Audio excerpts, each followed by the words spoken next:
नमस्कार दोस्तों, आप सभी का हमारे एपिसोड सिंहासन बतीसी के चौथे एपिसोड में स्वागत है।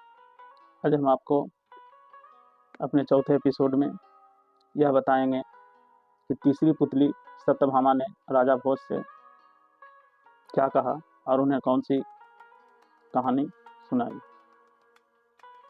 राजा भोज जैसे ही अपना पैर सिंहासन पर चढ़ने के लिए बढ़ाते हैं, तीसरी पुतली सत्यभामा बोल उठती है, रुकिए महाराज, आपसे इस सिंहासन पर बैठने के लिए आई नहीं है।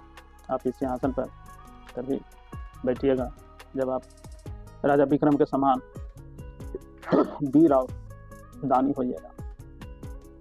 मैं आपको एक कहानी सुनाती हूँ। इस कहानी सुनने के पश्चात आप निर्णय कीजिएगा आप इस सिंहासन पर बैठने के लायक हैं या नहीं। ऐसा कह के तीसरी पुतली सत्यभामा ने कहानी सुनाना शुरू किया। राजा विक्रमादित्य एक दिन नदी किनारे आराम कर रहे थे। सामने नाच हो रहा था। कई सारे दरबारी, नौकर, रानियां उनके साथ में थे। सब लोग आनंद कर रहे थे। अचानक राजा भोज देखते हैं कि एक औरत चली जा रही है, पास में उसके एक बच्चा भी है। कुछ दूर जाने के बाद देखते हैं कि उनके पीछे एक मर्द भी चला आ रहा है। फिर अचानक तीनों नदी में कूद पड़ते हैं। तीनों डूबने लगते हैं। उनमें जो मर्द है वो चिल्लाकर कहता है कोई ऐसा धर्मात्मा जो हम लोगों को बचा ले, है कोई ऐसा धर्मात्मा जो हम लोगों को बचा ले। यह आवाज़ राजा के कानों में पहुंची। राजा ने अपने दीवान से कहा, अरे देखो उधर कोई डूब रहा है, क्या बात है। दीवान ने कहा, महाराज, एक स्त्री, एक पुरुष और एक बच्चा, तीनों डूब रहा है।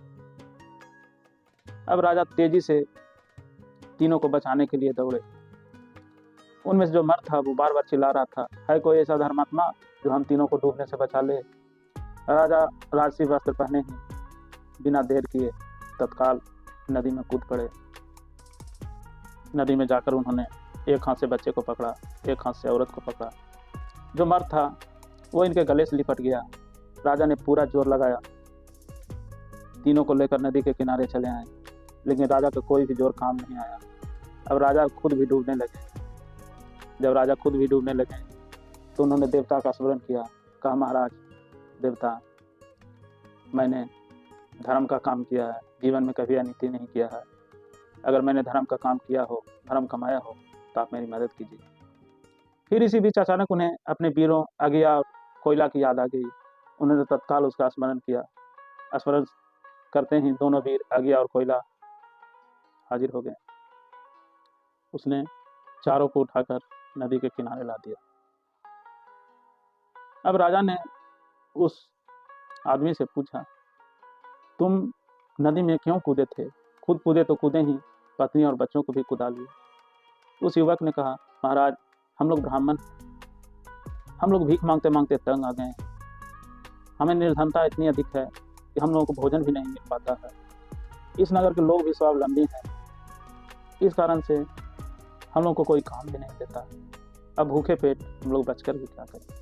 हमें लगा भूखे मरने से अच्छा है पानी में डूबकर आत्महत्या ही कर लें।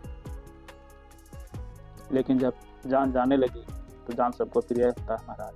हम लोग भी बचाने के लिए पुकार किए। अब हम लोग जब तक बचेंगे आपका नाम लेंगे, आपको आशीर्वाद देंगे। आपने हमें जीवन दान दिया। राजा ने जब उस युवक की यह सब बातें सुनी तो उसने युवक से कहा कि ऐसा करो, तुम हमारे अतिथिशाला में ठहर जाओ, हम तुम्हें भोजन, पानी, वस्त्र सब कुछ देंगे। तुम्हें किसी प्रकार की दिक्कत नहीं होगी। हमारे नौकर तुम्हारी सेवा करेंगे। तुम जितना दिन चाहो उतना दिन हमारे अतिथिशाला में रहो। तब वह ब्राह्मण कहने लगा, महाराज, आतिथ्य कुछ दिनों के लिए ही ठीक होता है, ज़्यादा दिन आतिथ्य अच्छी बात नहीं है। फिर आप मुझे किसी दिन भगाने दीजिए, तब मेरी बड़ी बेइज्जती होगी। मैं आपके अतिथिशाला में नहीं जाऊंगा। विक्रम ने कहा, नहीं ब्राह्मण देवता, आप जितना दिन भी चाहें उतना दिन रहें। ऐसा हो ही नहीं सकता है। मैं आपको वहाँ से जाने के लिए कह दूँ, चाहे समय जितना व्यतीत हो जाए। मैं इन सब बातों की व्यवस्था करूँगा। राजा के द्वारा आश्वासन दिए जाने पर तीनों राजा की अतिथिशाला में आकर ठहर गए। काफ़ी दिन बीत गया। राजा ने कई सारे नौकर लगा रखे थे, वे नौकर ब्राह्मण की सेवा करते, लेकिन उस ब्राह्मण देवता में एक बहुत बुरी बात थी। वे तीनों रहते बहुत गंदा थे, इतना गंदा रहते थे कि धीरे धीरे नौकर छोड़कर जाने लगे। अब कोई उनकी गंदगी को कितना बर्दाश्त करे। राजा के अतिथि थे तो नौकर चाकर उनसे डरते भी थे।